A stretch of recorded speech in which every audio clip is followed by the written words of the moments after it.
The Duke and Duchess of Sussex, or Harry and Meghan, face being stripped of their royal titles if a bombshell nuclear option law is passed by the UK Parliament. The controversial couple have, of course, dominated global headlines after a book written by Oliver-Kerby, who has previously been dubbed Meghan's mouthpiece, accused two senior royals of racism.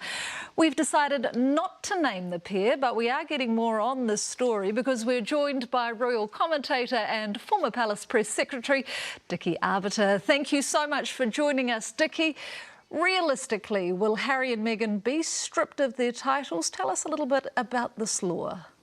It's very difficult. They could be stripped of their titles, but, you know, Parliament in the UK have got a lot more pressing issues to deal with, a bit like your Parliament.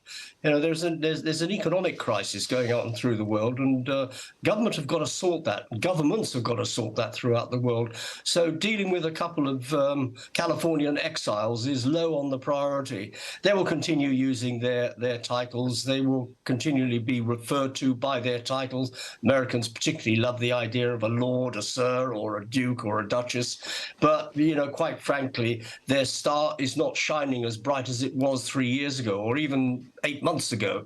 So they're on the wane now.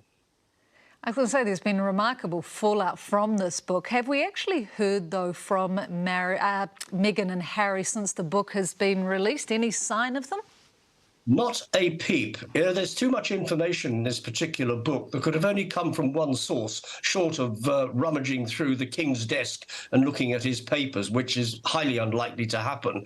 So it could only come from one place. It's quite interesting. When Scobie wrote Finding Freedom, and it was published in 2020, he said he hadn't had any help from the Sussexes, and yet it emerged that she had to actually apologise in court that she forgot.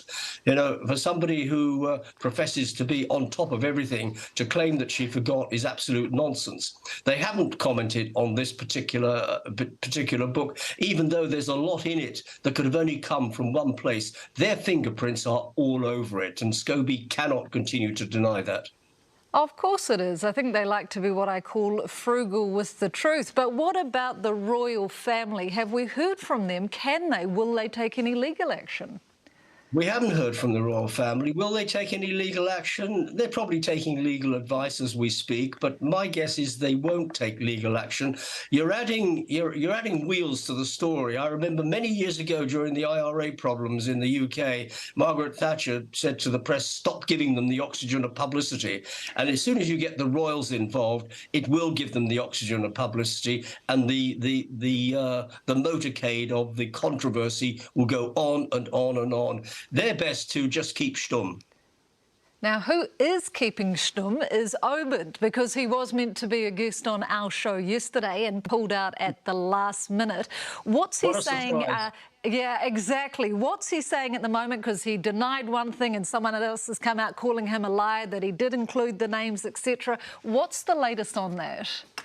Well, the latest on that is that it's claimed that that his agent passed on a draft copy. Now, that's absolute nonsense. An agent wouldn't do that. An agent would only send on a copy. Now, if you think, he claims English law forbade him from naming the senior royals who allegedly made comments about Archie's complexion.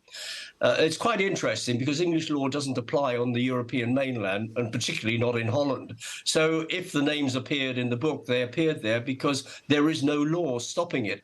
If, on the one hand, that they had been clever in the UK, the publishers in particular, and taken out an international injunction, that would have stopped the names from coming up. But they didn't take anything of the sort. So quite frankly, the guy's lying. The manuscript was given with the names in it. The translators are absolutely innocent. They just translated what was put in front of them. And he is lying low. He's been crucified in the British media, both in newspapers and on television. And what is quite interesting, the New York Times, which has been very much backing the Sussexes, wrote a very critical piece about this particular book and about Scobie. Now, that speaks volumes. Oh, I agree. Look, I think it is endgame for this particular royal couple. But I want to go on to some good news. We're going to have King Charles and his wife are going to be visiting New Zealand next year. What can you tell us? Well, at the moment, not a lot, because has there been an invitation issued by Christopher Luxon? Because the King will go by the advice of his Prime Minister, as he does in the UK and he does in the realms, and as yet has an invitation been issued? And if it has been issued, has it been received? In the fullness of time, and I'm sure there will be a visit, because you've got to remember the King is going to open the Commonwealth Heads of Government meeting in Samoa in October. Now, going so far, it does make sense to do a round trip, to go to Australia, to go to New Zealand, and to go to Samoa, and then fly home. And I would reckon that it is very much on the cards for what is perhaps is your spring in October. Yes, that's correct. Yeah, I would have thought in the spring. Look, both of them are going to be travelling a long way. You can't do what they did in Germany and France and in Kenya, fly in, do 3 days and fly out again. They've got to do at least 10 days in each country before going on to Samoa. So it's going to be a hefty trip. In the fullness of time, both Buckingham Palace, your government, the Australian government will announce a visit. But my guess it'll happen on the way to Samoa. And watch this space. Oh, we look forward to it. Royal commentator and former Palace Press Secretary Dickie Arbiter.